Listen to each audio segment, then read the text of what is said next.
Voyage to go, history. Life is a journey, being part of it is everything.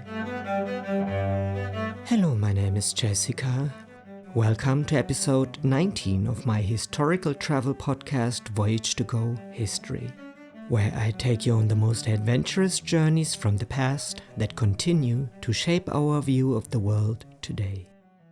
In this true story, 17-year-old German Georg Forster travels around the world with his father, a naturalist in the 18th century, aboard the sailing ship under the command of James Cook. Georg's travel narrative is written in the language of the 18th century. To make it more understandable, I have largely translated it into modern language. His knowledge is that of the late 18th century, so I will place some of his statements in context and provide additional information.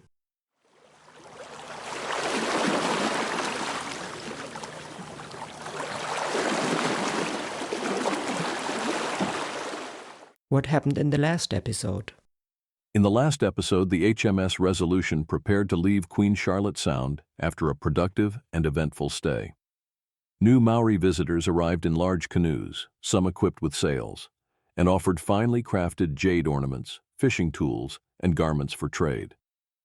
Among them was Tringo Waya, a tattooed chief of notable stature and authority. The crew witnessed powerful haka performances and collected fresh supplies. They released goats into the forest and spotted a sea mammal, possibly a sea lion, adding to the few known native mammals of New Zealand. On June 4th, they celebrated the King's birthday with flags, gifts, and gun salutes, receiving guests from the North Island, including the tall and eloquent Te Ratu. The visitors shared news and honored the late Tupaia with solemn remembrance. Captain Cook showed Te Ratu the planted European crops and secured a promise to protect them. As the weather calmed, both Resolution and Adventure sailed out through Cook Strait. With the crew fully recovered and in good health, they turned once again to the unknown, heading into the vast, wintry South Pacific in search of the elusive southern continent.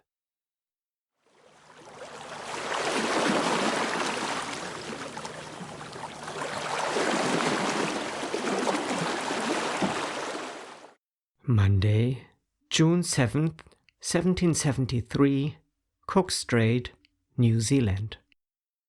The next morning at 8 o'clock, they were still at the mouth of the strait, with the snow-covered mountains of the South Island still visible. Despite this wintry appearance, the weather in the lower atmosphere was clear and mild, with the thermometer reading 10.5 degrees Celsius or 51 degrees Fahrenheit in the shade. Large pods of different species of whales passed by the ship. Most of them were completely black, with a white spot in front of the dorsal fin closest to the tail. They fired at one and struck it so forcefully in the head that the animal could no longer dive. It began thrashing violently at the surface of the water, now stained red with its blood. The whale appeared to be about 2.7 meters or 9 feet long, slender in shape, but with a bluntly formed head. Hence the sailors called it a bottlenose. However, the fish referred to as bottlenose by Dale was a different one altogether, namely the beaked whale, whose snout resembles the neck of a bottle. In the 18th century, the term bottlenose was used loosely for any whale or dolphin with a rounded snout, while today bottlenose refers specifically to Tursiops. Historical reports like this often describe various small whale species using that name. Given its size and features, the described animal was most likely a young bottlenose dolphin or a small beaked whale common in New Zealand waters. Since they had favorable wind that day, making about 6.5 kilometers, 3.5 nautical miles or 4 miles per hour, Captain Cook did not consider it worthwhile to stop and retrieve the dead animal. At noon, when the captain and the astronomer went to wind the marine chronometers, no one was able to turn the spindle on Mr. Arnold's watch, so they had no choice but to let it run down. As soon as they lost sight of land, an endless swarm of albatrosses, of 3 distinct types, began circling around them. The most common and largest kind showed varying colors, which the crew attributed to differences in age. The oldest birds were nearly all white, the younger ones were more mottled with brown, and the youngest were entirely brown. Some of the sailors who had previously served on voyages to the East Indies assured their crewmates that such a journey was nothing compared to the hardships they would have to endure on this expedition. They went on to describe how comfortable and well off the captains of those ships usually were. After a number of anecdotes and jokes about their indulgent lifestyles, the men eventually came up with the whimsical idea that the departed souls of all those captains had, as punishment for their former extravagance at sea, been reincarnated as albatrosses, and were now condemned to roam the South Seas, which they had so prudently avoided during their lifetimes. Here, these spirits were forced to get by on meager rations instead of their former abundance, and they were now at the mercy of storms and waves from which they had once been well shielded in their cozy cabins. The idea was witty and poetic enough to serve as further proof of what had already been said earlier about the sailors' unique sense of humor. The officers, who had not yet regained their appetite for salted meat after the fresh provisions in New Zealand, decided to slaughter their black dog and sent half of it to the captain. They roasted the haunch, and thus for the first time they dined on dog meat. It tasted exactly like mutton, with no noticeable difference. In colder countries where meat is a common part of the diet and perhaps even a natural or essential necessity for humans, it is indeed strange that people hold a deep-rooted revulsion, akin to a Jewish taboo, against eating dog, while the meat of one of the filthiest animals, the pig, is consumed without hesitation. Considering how quickly and frequently dogs reproduce, it would almost seem as though nature had designed them specifically to serve as a food source for humans. Some might argue that it would be emotionally difficult to kill and eat dogs due to their intelligence and strong bond with humans. But this fails to take into account that those admirable qualities are merely the result of the training and attention we bestow upon them. In New Zealand, and as older seafarers report, also on the islands of the South Sea between the tropics, dogs are considered the dullest and most simple-minded animals imaginable. There they appear to be no more intelligent or trainable than sheep, which are often seen as symbols of the utmost simplicity and stupidity. In New Zealand, dogs are fed with fish. On other islands, they are given fruits and herbs. Perhaps both diets alter their natural disposition. Perhaps it's upbringing that shapes new instincts. The Maori dogs eat leftovers from their owners' meals. This includes other dog bones, and thus from an early age, the young pups grow up as cannibals. They had one young New Zealand dog on board who, at the time of purchase, had likely tasted nothing but its mother's milk. Yet it devoured the dog meat that day, flesh and bones alike, with great appetite. In contrast, the European dogs they had brought from the Cape refused to touch either the meat or the bones. Until the 16th, they continued to sail southeast and were constantly surrounded by storm petrels and albatrosses, occasionally also by solitary gray gulls, while large clumps of seaweed drifted across the water. However, they had grown too accustomed to these signs to dare draw any conclusions from them. The thermometer, which had shown 10.5 degrees Celsius or 51 degrees Fahrenheit when they departed from New Zealand and was checked daily at 8 a.m., fell as they progressed southward, first to 8.8 degrees Celsius, sometimes even down to 8.3. Still, both temperature and weather were highly changeable overall. As a result, they saw rainbows, or at least fragments of them, on the horizon nearly every morning. The wind, too, was unpredictable and shifted all the way around the compass, from west to north to east and beyond. Most often, however, it blew from the east, which was not only unexpected but also unwelcome, since it came directly against them and usually brought with it fog, rain, and heavy waves. Once they reached 46 degrees 17 minutes south latitude, they steered northeastward as far as the wind would allow.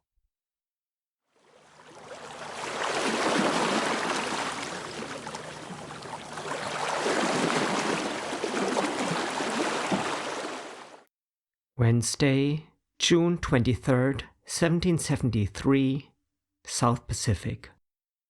Today, the wind and weather were mild. Captain Furneaux took advantage of this and the ship's close proximity to come aboard and dine with them. He reported to Captain Cook that his crew were still in good health, except for 1 or 2 men who were suffering unpleasant after-effects from contact with diseased women. This news was particularly troubling, as it suggested that the dreaded disease had already reached New Zealand, since there was nowhere else the men could have been infected. Given the terrible consequences such a devastating illness might have for the Maori, they considered it crucial to investigate whether, and under what circumstances, it could have been introduced by Europeans. The first known European to reach New Zealand was Abel Jensen Tasman in 1642. However, he had no friendly contact with the local population and likely did not even set foot on land with any of his crew. The next visitor was Captain Cook himself, who arrived over 100 years later, in 1769 and 1770, during his first voyage aboard the Endeavour. He had come from Tahiti and the Society Islands, where several of his men had contracted the disease. Still, as the voyage from those islands to New Zealand had taken almost 2 months, the ship's surgeon had time to treat the infected men. Upon their arrival on the New Zealand coast, he assured the captain that there was no longer any sign of the illness. Nevertheless, Cook took strict precautions. No one who had received treatment was allowed ashore, for fear that he might still carry traces of the disease. To eliminate all risk of transmitting the infection to an unsuspecting population, women were also strictly forbidden from coming aboard. The third European to visit New Zealand was the French navigator Jean-François-Marie de Surville. This captain, Monsieur de Surville, had sailed the ship Saint Jean-Baptiste from Pondicherry, passing through the Strait of Malacca. He anchored at the Bashi Islands, then steered around Manila and discovered land southeast of New Britain at approximately 10 3/4 degrees south latitude and 158 degrees east longitude. He named the place Port Surville. From there he sailed to New Zealand. Afterwards, he intended to conduct trade in Callao on the South American coast. However, as he attempted to come ashore there, he tragically drowned.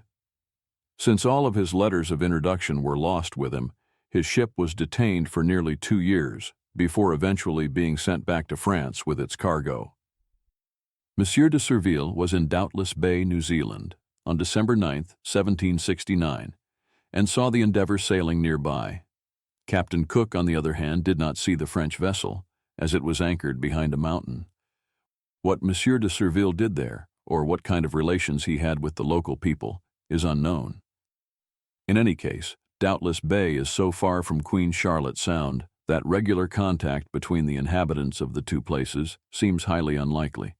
Therefore, even if de Surville's crew had introduced the disease in Doubtless Bay, it is difficult to understand how it could have spread so far south in such a short time. The same could be said of Monsieur Marion and Captain Crozet, the 2 French seafarers whose 1772 voyage Georg had mentioned earlier. Their crew's contact with the indigenous people had been limited solely to the Bay of Islands, located at the northernmost tip of the North Island, thus also extremely far from Queen Charlotte Sound. Immediately after their visit, Georg and the others had arrived in New Zealand. Yet there had not been the slightest reason to suspect that any of their men might have brought a venereal disease with them. It had already been 6 months since they had left the Cape of Good Hope, the last place where the sailors might possibly have contracted such an illness. Since then, the crew had spent 5 full months continuously at sea. Over such a long period, any such infection should have healed entirely, unless it had been of the most malignant and incurable kind. But quite the opposite had been true.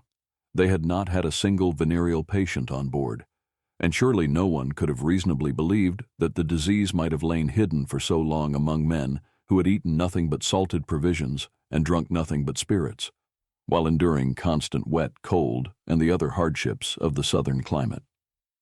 From all these circumstances, Georg and the others had concluded that venereal diseases were native to New Zealand and had not been introduced by Europeans. And throughout the remainder of the voyage, they had found no reason to change this opinion. However, should their assumptions have turned out to be wrong despite all appearances, then that would have added yet another crime to the account of the so-called civilized European nations. The unfortunate people infected with this poison would, and rightly must, have cursed their memory. The damage done to this part of humanity could never have been excused or undone in any way. True, the Europeans had paid for their pleasures, but that could hardly have been considered compensation for the harm, especially since the payment itself, iron tools, had led to new moral consequences, destroying the native ethical order. Meanwhile, the vile disease had merely continued to ravage the body. A people who, despite their untamed nature, fiery temperament, and brutal customs, are brave, generous, hospitable, and incapable of deceit, deserve twice the sympathy when even love, the source of life's sweetest and happiest feelings, must become for them the most dreadful scourge through no fault of their own. In the 18th century, European explorers like Captain Cook frequently referred to the spread of venereal disease in the Pacific Islands and New Zealand. Today, this historical term is most often associated with syphilis, a sexually transmitted infection caused by the bacterium Treponema pallidum. The disease was already endemic in Europe by the time long-distance seafaring expeditions began, having likely originated in the Americas and spread to Europe following the voyages of Columbus in the late 15th century. From there, it became a global disease through colonial expansion and maritime exploration. When British ships like the Endeavour, Resolution and Adventure reached the islands of the Pacific, they brought not only goods and technology, but also new pathogens. Syphilis, previously unknown in Polynesia, was introduced to island societies that had no prior exposure and therefore no immunity. In many of these cultures, acts of hospitality and alliance building included sexual relations with visitors. As a result, syphilis and other sexually transmitted infections spread quickly among local populations, often following the departure of the ships. The effects were devastating.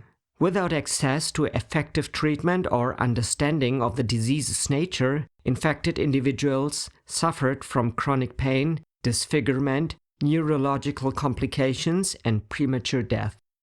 In close-knit communities, the disease disrupted family structures, strained traditional practices of care and kinship, and introduced long-term social stigma. Oral histories of early European accounts often describe a noticeable decline in health and population in the years following initial contact. In New Zealand, syphilis likely arrived with early European sealers, whalers, and traders before becoming more widespread during formal British exploration.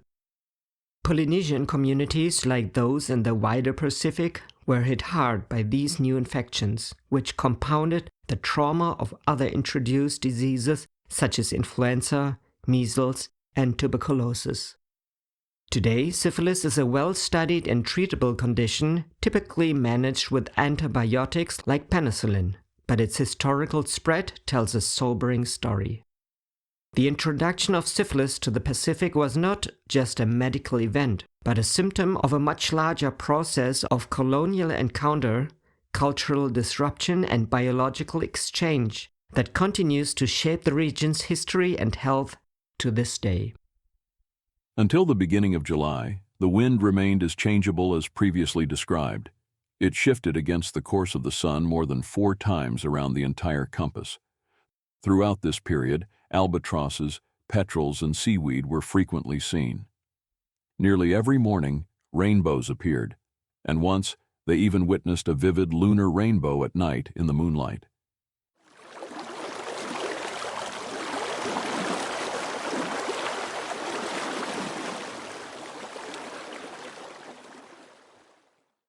Friday, July 9th, 1773, South Pacific. Today they were approximately at the same longitude where Captain Cook had found himself on his previous voyage at 40 degrees 22 minutes south latitude. This time, however, they were 2¼ degrees farther south. Here, a young billygoat fell overboard. Although they managed to retrieve him and tried everything possible, rubbing, tobacco enemas, and the like, It was all in vain. He could not be revived. On the 17th, having passed 227 degrees east longitude and being roughly at 40 degrees south latitude, the captain finally gave the order to steer directly north. Until then, they had mostly sailed eastward in search of the southern continent, staying in the latitudes where this land was generally believed to exist. But the entire voyage had become wearisome to all of them. The season was harsh and unpleasant, the winds mostly contrary, and there was no variety at all, only an endless repetition of long familiar sights. The only gain was the certainty that no large land is to be found in the middle latitudes of the South Sea. Within 5 days, they had already reached 31 degrees south latitude. At this point, the albatrosses and petrels disappeared. The thermometer rose to 61.5 degrees Fahrenheit, 16.4 Celsius, and for the first time since their departure from the Cape, they could put away their winter clothes. As they approached the tropics, the crew's spirits visibly lifted. The sailors began to amuse themselves in the evenings on deck with various games. The invigorating mildness and warmth of the air felt entirely new and pleasant, and they soon began to favor the warmer climate above all others, deeming it most suitable for human nature. On the afternoon of the 25th, they spotted a tropic bird, clear proof that they had entered the milder latitudes, above 30 degrees south. The setting sun lit up the clouds in the most dazzling golden hues, confirming their belief that nowhere was the air so lovely, nor the sky so splendid, as between the tropics. On the 28th, the Adventure drew close enough to allow the crews to speak to one another. They informed the Resolution that their cook had died 3 days earlier and that 20 men were suffering from scurvy. This news came as a surprise, since on Cook's ship hardly any signs of scurvy were present. Only one person aboard was seriously ill. To replace the lost crew member, Captain Cook sent over one of his sailors the next day with an appointment as cook on the Adventure. Several of the gentlemen on board used the opportunity to visit the Adventure and dine there. They found Captain Furneaux suffering from rheumatism, and many of his crew plagued by swollen legs. Among the scorbutic patients, the ship's carpenter was in the worst condition, already showing large dark bruises on his legs. The difference in the crew's health between the two ships was likely due to a lack of fresh air aboard the Adventure. The Resolution sat higher on the water, which allowed more ventilation, even in rough weather. Moreover, Cook's men consumed sauerkraut more frequently, took more wort beer, and especially used malt as poultices on scorbutic spots and swollen limbs, practices not followed on the Adventure. It is worth noting that scurvy is most dangerous and aggressive in warm climates. While the ships had remained in higher, colder latitudes, scurvy barely appeared at all, and only in individuals who were naturally predisposed. But within just 10 days of warmer weather, one patient on the Adventure had died, and many others were struck with the severest symptoms. The heat seemed to accelerate both inflammation and decay. Even those who were not critically ill suffered from profound fatigue and weakness. On August 1st, they were at 25 degrees 1 minute south latitude, and thus in the region where, according to Captain Carteret's account, Pitcairn Island was supposed to lie. They kept a careful lookout, but could not discover the slightest trace of it. Captain Cook suspected, based on Carteret's journal, that the island likely lay about 28 kilometers, 15 nautical miles, farther east. However, due to the poor health of the Adventure's crew, it was deemed unwise to lose time searching for the island. On the 4th, a young dachshund bitch from the Cape, who had been impregnated by a poodle, gave birth to 10 puppies, one of which was stillborn. The young New Zealand dog, previously mentioned and known for having ravenously devoured roast dog meat, immediately pounced on the dead puppy and devoured it with great appetite. This behavior, it seemed, offered evidence of how upbringing can produce and even pass on new instincts in animals. European dogs are never fed dog meat. In fact, they appear to have a natural aversion to it. The New Zealand dogs, however, are probably given whatever leftovers their masters leave behind, including fish, dog, and even human flesh. What may have begun as learned behavior in individual animals could, over time, have evolved into a generalized instinct among the entire breed. This seemed to be the case with their cannibalistic dog. He had come aboard so young that he had likely tasted nothing but his mother's milk, meaning he could not have been accustomed to eating either dog or human flesh. Yet he eagerly ate both roasted and raw dog meat, and when a sailor cut his finger and held it out to him, the animal not only licked the blood eagerly, but even tried to bite into the finger without hesitation. After experiencing many calms, the eastern trade wind finally set in on the afternoon of the 16th, just as they reached 19.5 degrees south latitude. Following several heavy rain showers, it began to blow steadily and briskly. Normally, they should have encountered it much earlier, specifically upon entering the tropics, since that region is generally considered the boundary where the trade winds begin. Presumably, the delayed onset was due solely to the season, as the sun was still on the opposite hemisphere at that time, or more precisely, because it was still winter in the southern one. What struck them as most unusual, however, was the erratic nature of the wind from the time they had departed Charlotte Sound until the true trade wind finally arrived. They had expected to encounter steady westerlies during most of the time spent between 50 and 40 degrees south latitude, just as one typically does in the winter on the northern hemisphere. Instead, they found the wind shifting entirely around the compass every 2 or 3 days, with no consistent direction except for occasionally strong winds from the east. In their view, the name Pacific Ocean, often used for the entire southern sea, was truly fitting only for the portion lying between the tropics. There alone was the wind consistent, the weather generally fair and mild, and the sea calmer than in the higher latitudes. Albacores, bonitos, and dorados hunted flying fish here, just as they had seen in the Atlantic Ocean. Some large black birds with long wings and forked tails, known as frigate birds or men of war, usually soared high in the air, but would at times dive down with incredible speed, like an arrow, onto the fish swimming below. They never missed their prey with their beak. In a similar way, gannets in the British seas, belonging to the same bird family, are known to catch fish. Fishermen have come up with the idea of catching these birds using a pilchard or herring placed on a sharp knife fixed to a small floating board. When the bird dives down to seize the bait, it inevitably impales itself.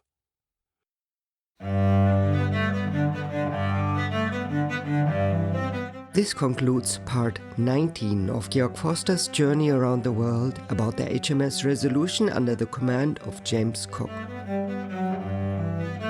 I have linked a map of the locations of this episode in the show notes. For those who would like to see the locations of the journey around the world on the present day, I recommend my YouTube channel, Voyage to Go. There, I visit the places from Georg Forster's travel narrative and try to uncover traces and connections between today and the past. So that was episode 19 of our journey around the world, with Georg Forster, Captain Cook and the HMS Resolution, on which we will continue our travels together in the coming weeks. I hope we can travel a little further together, because life is a journey, being part of it is everything.